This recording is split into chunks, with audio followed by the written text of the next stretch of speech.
You're listening to the Productive Therapist Podcast, the world's greatest and most brilliant resource for busy therapists who'd rather be laying on a beach in Hawaii. Every week we share helpful tips on where to put what, how to do this, that, and the other, and the best way to get your ducks in a row. And now here's your host, licensed therapist, head nerd, and productivity Yoda, Uriah Guilford.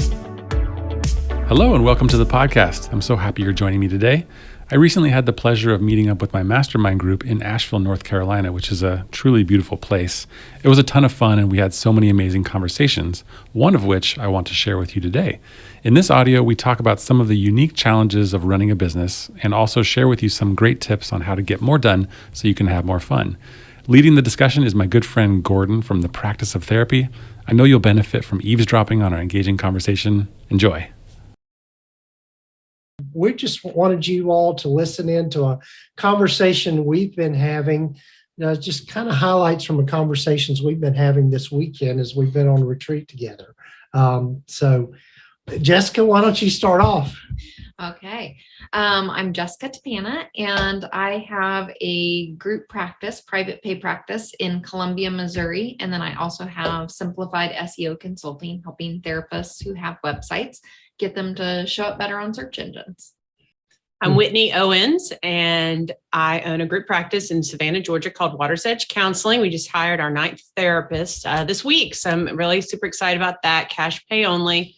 And then I also do consulting through Practice the Practice, helping people build and scale group practices, and also have a podcast, the Faith and Practice podcast, about using faith within your business. Yep.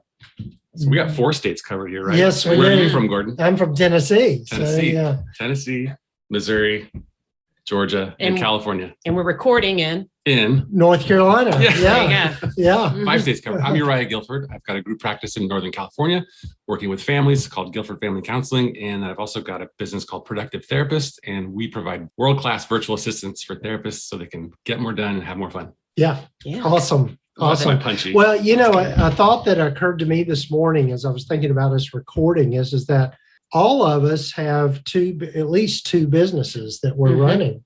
And so what's that been like for everybody? I mean, just making that dive into a theme that people hear from me a lot on the podcast is how it's important to maybe try to diversify income at times. And so what have you learned about that? I'll make a quick comment real quick. That's part of the reason why we came together, right? Yes. To support each other with the unique challenges of owning multiple businesses. Yeah. Yep. Sorry, I missed up your Yeah, question. no, that's fine. That's fine. Yeah. I think there's so much that goes into it, right? And it is a unique challenge. And that's what I appreciate about having this group of people that are also balancing those hats and those different roles. And it's great that I can bounce things off you guys, because sometimes it feels like I don't know if people on the podcast can hear, but there's a little birdie. We've got a birdie clock here at the cabin and it's just going off. So it sounds very pleasant. And for the past 3 days, every time it goes off, we all look around scared. Oh my gosh, what's in there? Where's the bird? And we forget. Yes. Okay. Sorry, Jessica. But I feel like the thing I love about having 2 businesses is there's always excitement, right? Like there may be days where I wake up and I feel a little bit less excited about doing one thing, but I can be super excited about doing the other thing. And there can be that balance. And I often have said, like, it feels like a lot of people in my world don't see the full picture of what it's like to have both, and maybe don't see some of the stress that comes with that. But I think one of the realizations that I've had in talking to you guys and in my self-exploration, is that I think that I bring me no matter which business I'm working in at that moment. And that really my values and my priorities might look different in how they show up in each of the businesses, but I'm still me. And at the end of the day, I'm finding more similarities. Oh, like I do this over there and I really appreciate that. And it's very similar actually to how I approach this thing over in this business. And so that's been. I think one thing about our weekend together that has helped me a great deal is I think as we know, as practice owners and business owners, is it can get very isolating at times. And I think what comes with that, at least for me, is a little bit, if not a lot sometimes, of imposter syndrome, of really feeling like what we're doing just doesn't seem genuine or that sort of thing. And it was affirming for me to hear from them, their impression of what I'm doing, and being able to share all that with each other. And so, why don't we take turns, just kind of, you've kind of led us off here, Jessica, with kind of what you're learning along the way through this weekend. So what other thoughts are you guys have? I think one of the most valuable things for me, honestly, is the feedback that I get from the three of you, who we've only been together for maybe 6 months or so as a group, but the feedback is invaluable. I literally wrote down all these questions that all I wanted was to get your thoughts on what I'm working on, what I'm thinking about, because even though I have a leadership team for both of my businesses, they still don't understand what it's like to be in my shoes and to be making the kind of decisions that I'm making. And so when we can, sit on a boat on the lake and eat some sandwiches and have some beverages, The best way to work. And do the pull behind. And do the pull behind and ask those questions. Do you think I should go this way or this way? Do you think I should do this or this? Because even though we might seem like we always know what we're doing to the outside world, possibly, we're just trying to figure it out as we go. So I have like 1,000% more confidence now that the three of you have said, I think what you should do is this. Yeah. Thank you. Like, that's so cool. It's just cool. Like, we all struggle, but then knowing that we're helping one another and hearing your experience is really humbling as well. And it shapes the future of our businesses, all of us, which Right. is amazing. What about for you, Whitney? What would you say been the big things for you? The community, Mhm. and I'm an extrovert, if you haven't figured that out yet. And so, the pandemic's been very isolating, but then also it's isolating. And you kind of spoke to this, Jessica, being a practice owner, being a consultant. Another thing that some of us have in common here is like caring for people that have special needs to some capacity. And so having people who understand that part about me, getting out of the house and being with people and just seeing that there's a world outside of my little world. Yeah. I get so used to my bubble, the consulting that I do, but there's so many amazing people doing great things. Like last night, we got to get together with some amazing people and hear about their businesses. And you just realize that like there's so much connection and the importance that if we connect, the practice is going to move forward, or the work of counseling, and so that's been really helpful for me, and just bringing my confidence back up in who I am, getting affirmation from you guys. Yeah. Well, it's the thing that I think is so important for anybody, regardless of which stage they are in their practice, is to be able to have a group of people that are trusted, that you can be totally vulnerable with and share your life. I mean, that's as we know as therapists and counselors, that's the power of therapy, and Power groups. Power of groups is having that community where you can absolutely share everything. Rachel, you might want to. We share everything. Birdie clocks and phone calls. Yes, that's all of right. the above. That's right. I've had a handful of mastermind groups that I've been in over the years. A couple of them started and then didn't really go. Yeah. And people weren't like, maybe it was not the right group of people at the right time, and it was disappointing. But there's two main mastermind groups that I've been in that have one launched Productive Therapists, I think that's which is with Ernesto cool. and Maureen and a couple other folks. Mhm. And who knows what's coming next for all of us after this one. But Yeah. I really Big believe in things. it. I tell everybody, like, find a mastermind group. It could be peer led, it could be facilitator led. It almost doesn't matter, but it's awesome. Listening to you guys, the thing that's really sticking out to me is the confidence. You're right. You said I have more confidence taking the next steps. And I think that that's what I'm leaving with too. I didn't come as prepared with a great list of very specific questions, but when we talked about our intentions at the beginning of this get together, I was like, just figuring out like the next 3 months. And I haven't had any major change in direction that I'm going to take, but I feel really confident that the steps I've taken, even just you guys asking me questions like, oh, well, why do you interact with that staff member that way? Like, why do you do this? Even just having to give, those reasoning and listening to your thoughts and your observations, I'm like, oh, I like this path that I'm on. The changes that, we've made, it simplified in the last 6 months. I really like, and having to talk about those, I feel like I'm going back with like this renewed excitement, like, okay, let's take those next steps. More good energy. Yeah. Mhm. And that excitement is so important, right? Because owning a business is hard. Yeah. Running a practice is hard. Managing people is hard. Mhm. coping with clients and hearing their heaviness is hard. And we need to get that, take care of ourselves so we can go back with that energy. Right. Yeah. Well, it's the other thing too is with this weekend that we've been on is we didn't really come with a specific agenda. I mean, so there's been really very little to no structure to any of it. Although we've had a great time at the cards that we've been doing. Michael Chastain. So shout out to Michael. And I'll probably have links in the show notes here of how you can find changes cards. Right. And they're really cool. And we've been asking some very deep questions of each other. And it's really, at least for me, it's really just been, again, affirming. I've said that already, but to be able to do those kinds of things. So I'm going to be spontaneous that we should do a card here at the end of the episode. Yes, Once we get to the end, let's do one card and everyone can see it. And it's been an experience for us. I would love to just share a little bit about how we all met, because I think there's something to be said for getting out of your comfort zone and meeting people that you maybe wouldn't even necessarily think would be someone that you'd get close to, and taking risks in that. And so I'll share a little bit about kind of how, and y'all fill in some of the details. So Gordon was the first one that I met, and actually had heard his name many times before I met you. Yes. And we met through Joe Sanok's group, Next Level Living Room. And you were in a different mastermind, I think, than I was at the time.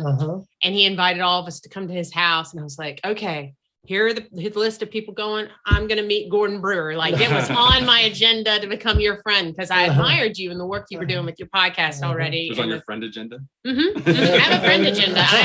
That's what ones do. Recruiting. Yes. Yeah. And so that was so neat. But even thinking about going to Next Level Living Room and how nervous I was to go and meet all these practice owners, because I felt like an imposter who had this tiny little group practice that really I wasn't even making money yet, and everything about getting there was awful. The weather was terrible. My flight literally got canceled the night before, and it was the next morning. Just completely canceled. Anyway, ended up getting there on 3 flights. And so really grateful for that. And so it's we connected. How long ago was that? That was 2018. Yeah. Okay. 2018. Wow. Yeah. Yeah. April of that year. Yeah. And then when there was a foot of snow on the ground in Traverse City. Yeah. Yes. I loved wearing my boots. You were from Georgia. You're snow. I was like, let me take my snow boots. Yes. And then I met Jessica also through a mastermind group. And so mastermind groups are just this amazing way to connect. Do you remember our first real conversation, on the phone? You were helping me find a VA.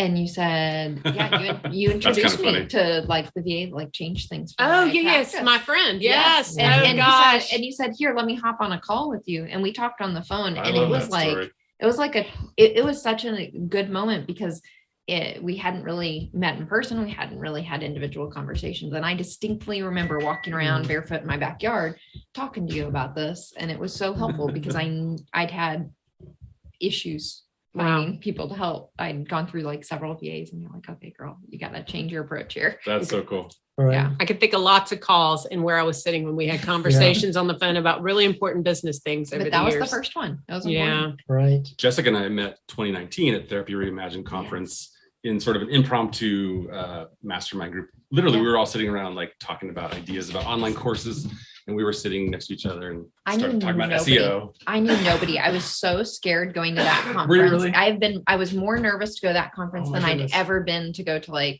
any conference before, because I didn't know anybody. And then Marissa Lawton, I ran into her the first day, and we'd spoken online before. And so I was like, okay, I kind of sort of know one person, and she's awesome. And then we ended up at the end just with this group of just great we were people. Sort of all group coaching each other. Yes. In the hotel bar. I was wishing that I had notes and was writing it down, but I still got so much, because literally everyone was here's a tidbit here, here's a tidbit there. It was power of community. Amazing. Planned or spontaneous, structured or unstructured. That's right. Yeah. Right. And then I don't know how you invited me to this group, basically. Yes. I was on your podcast. Yeah. So when Group Practice Boss, we were trying to interview somebody about goal setting, I believe. Yes. And I'd reached out to another consultant. She said she was busy, but I should reach out to Uriah Guilford. I was like, I've heard his name before. And so I emailed you and you came on. And while I'm doing the interview, I was like, dang, this guy's cool. Like, I like that guy. And then you came on the podcast. I can't remember if it was one or the other. It was around the same time. And so when we were creating this group and I was just thinking about the types of people I wanted to be spending my time with, you came to mind. And I was like, I don't think he's going to want to do this. Like, I'm going to get my guts together because we don't really know each other. Right. Like you barely knew who I was. And I'm like, you want to be in a mastermind group? It's a medium-sized ask of somebody that you don't know very well. Yes. And you were like, sure, tell me more. And I was like, I mean, in fact, I almost broke up with my other mastermind group for this one, but I stayed in both. No, I remember us talking and you're like, have you met Uriah? I was like, yeah, he's really cool. He taught me how to like send my own contact, my own information to my phone. Do you remember teaching me that? I'm like he knows all things tech. Always full of nerdy tips. All things tech. That's guilty. right. It's been just a rich relationship, and I'm looking forward to all of this continuing. And I will say that I've gotten more done this weekend, even though we had no agenda, and just being able to get focused and thinking about the goals for not only for my life, just individually, because as I've shared on the podcast, I've got, some challenges with my wife and her disability, but also just getting a refocus with the practice of therapy and what the direction I want it to go. And then also my practice, my private practice itself. And what's funny is you hired somebody. I sent 2, like 5. Yeah, I've hired 5 people in the last few weeks, but 2 while we've been here that I've sent them. Right. You and I hired somebody the same day, which was just cool for our practices. So, I mean, it's just, again, I think the one thing about this group, and really kind of maybe the point to this episode, is create a community for yourself. If you're not in one, find one, get involved, and take the risk of getting to know people that maybe you don't. The other thing too is I think therapists are pretty safe people. So so that's been nice, and just how we treat each other with our inner world, as I like to call it. So definitely. I think that's an important thing. So also the power of downtime and resting and recharging, even when you're not being productive, like makes you so much more energized and productive when you get back to whatever the thing is. Like when you go out on a boat and you come back with new ideas for business. It's true. Or sit out walking in nature. Whatever it is.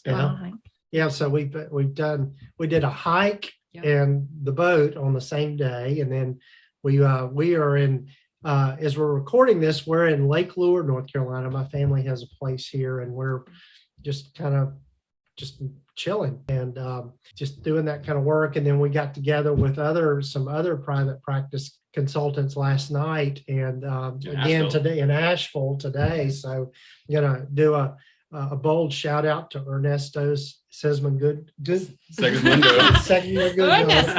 Ernesto and Allison Pereire and Jane Carter and Patrick Casale, Michael Dietrich Chastain. So a little bit of name dropping here on this. But anyway, do we want to finish? Do you want a random one, or do you want the one on the bottom that's pretty good? That sounds good. Okay. The question is, it's under the category of guts. What helps you feel bold? I'll go first, and so nobody steals my answer. Having the support and affirmation of the 3 of you makes me feel like I said before, confident and bold. That's very sweet. Well, it's no fair because that's the best answer. That's definitely my answer as well, actually. All right, cool. Let's do it. You have another answer? No, well, I would just say what I would add is being vulnerable makes you feel bold. And making big moves. Like, I've never hired 5 people across the 2 businesses before. That's huge. And I can only do it because of the support of the teams that I have at both businesses. And that you guys have been so instrumental in my leadership ability. But I think part of, like you said, but having this team here means that, I think there will be bumps along the way onboarding that many people, even with the help of my amazing team that are without a doubt smarter than I am. But I'll still run into those challenges and knowing I can come back to you guys and be like, okay, guys, remind me never to hire this many people again, or this part of the system is broken. This process is broken. And it worked out amazingly. Yeah. Because that's going to happen too. Okay, good. And then you're going to tell us all how to do it. That's right. Right. A lot of it is figuring out how much of it I can outsource, but do so while, maintaining that quality, which is something else that we've talked about. Not outsource outside our business, but delegate. Yes, internally. Delegate. That makes me much more confident. Like, okay, I can make this big move. It's great. Right. That's enough takeaways, I think. Yeah. You got one more card to close this with? Here's a nourishment card. What usually helps you feel wonderfully rested? A lazy day at home with my family where nothing in particular is expected and no work. I actually really like unstructured time. So when there's not a plan and I can kind of decide what I feel like doing right now, sitting out on the porch, reading a book, listening to music, that's great. And without like kids asking me for things. Right. So I'm going to go back to what we just talked about, but I feel rested when I'm in a community where I can fully be myself. Right. I get peace from that. Yeah. Right. Where you don't feel like the pressure of being on. Yeah. Yeah. And I think for you to not be in a place where you don't have to take care of other people so much. Yes. Right. Yeah. Yeah. That's always that is good. That is good. How about you? Yeah, I would say the same. And I think, as simple as this is, it's just simply some good sleep. Yeah. It's just nice. It's great. In a quiet place and not having to not having to set my alarm and just getting up when we get up. And that's been great. I agree. Yeah. Well, this is fun. Yeah, it is. Yeah.